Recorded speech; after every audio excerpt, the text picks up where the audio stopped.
علامہ قرطبی رحمۃ اللہ تعالی علیہ نے تفسیر قرطبی میں ایک روایت ذکر کی ہے، اب ذرا غور سے سنیے۔ کہتے ہیں ایک فرشتہ ہے اللہ کا جس کا نام حزقیائیل ہے، اس کے 18,000 پر ہیں، اور ہر پر کی جو لمبائی ہے نا اس کی وڈتھ کتنی ہے؟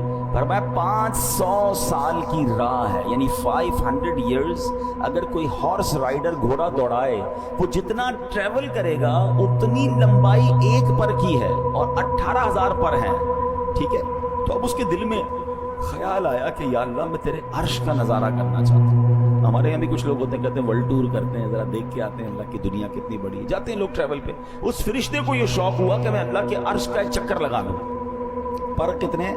18,000 پر۔ ہر پر کتنا بڑا وہ آپ نے سن لیا، 500 ایئرز گھوڑ سوار گھوڑا دوڑا ہے، اتنا بڑا پر۔ جب یہ فلائی کرتا ہوگا تو اسپیڈ آف ٹریولنگ کا کیا عالم ہوگا؟ اللہ اکبر۔ اب جب اس کو اجازت دی گئی تو اس نے عرش اعظم کے چکر لگانا شروع کیا۔ روایت میں آتا ہے 20,000 سال تک وہ اڑتے رہے، 20,000 ایئرز تک عرش کا چکر کمپلیٹ نہیں ہوا۔ اللہ اکبر، اللہ پاک نے اس کے پر ڈبل کر دیے، 18,000 تھے 36,000 کر دیے، طاقت بھی دگنی کر دی، اسپیڈ بھی ڈبل کر دی ہیں۔ اب غور کریں کتنی اسپیڈ بڑھ گئی؟ فرمایا مزید 30,000 سال تک وہ اڑتے رہے، مگر عرش الہی کا پورا راؤنڈ نہ کر سکے، اللہ کے عرش کو پورا کمپلیٹلی نہ دیکھ سکے۔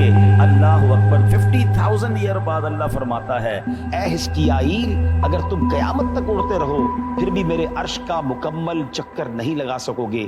حضرت حزقیائیل علیہ السلام نے یہ بات سنی تو ادب سے کہا سبحان ربی العالی، میرا رب بلند و بالا ہے۔ اے میرے پیارے اسلامی بھائیوں، یہ ہے میرے رب کی شان، یہ ہے اس کی قدرت کی وسعت، اور یہ ہماری سوچ سے ورا ہے۔ اب جو سائنس کے اسٹوڈنٹ ہیں نا ان کو یہ بات اب سمجھ آنے لگی ہے کہ what is beyond the imagination. کچھ لوگوں کو پہلے کہتے تھے نا کہ اللہ کی قدرت سمجھ میں نہیں آ سکتی تو بحث کرتے تھے یار سمجھ میں تو ہر چیز آتی ہے، تھیوری ہونی چاہیے، سائنس ہونی چاہیے، everything will be possible. آپ بتائیں، ہمیں سمجھائیں۔ ہم کہتے قدرت سمجھ نہیں آتی۔ کوئی کہتا جناب ہمیں یہ فلاں چیز بتائیں جنت میں نعمتیں کیسی ہوں گی، ہم کہتے ہیں بیونڈ امیجنیشن، کیونکہ حدیث پاک میرے آقا نے فرمایا نہ کسی آنکھ نے دیکھا، نہ کسی کان نے سنا، نہ کسی دل کا گمان گزرا، یعنی جنت کی نعمتیں ایسی ہیں جس کے بارے میں آپ سوچ بھی نہیں سکتے۔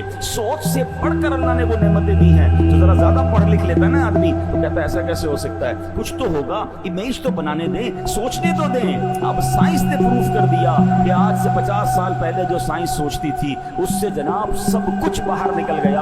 اب بلیک ہول دریافت ہوئے، اب کہکشائیں دریافت ہوئیں، اور سائنس کہتی پچھلی ساری تھیوری بیکار، کائنات تو اس سے بہت بڑی ہے۔ اب ہو سکتا ہے اگلے 50-100 سال بعد آپ کو کہا جائے کہ 2025 میں جو ہم بات کرتے تھے وہ ساری باتیں غلط تھی، دنیا اس سے بھی بڑی ہے۔ اور ایسا ہی ہے میرے رب کی کائنات کے کناروں کو، اس کی وسعتوں کو کون دیکھ سکتا ہے؟ تو یہ بات ہمیں سبحان اللہ قرآن و حدیث کے ذریعے مل رہی ہے کہ میرا رب کتنا عظیم ہے، بے ساختہ زبان سے نکلتا ہے سبحان ربی العالی، اللہ اکبر۔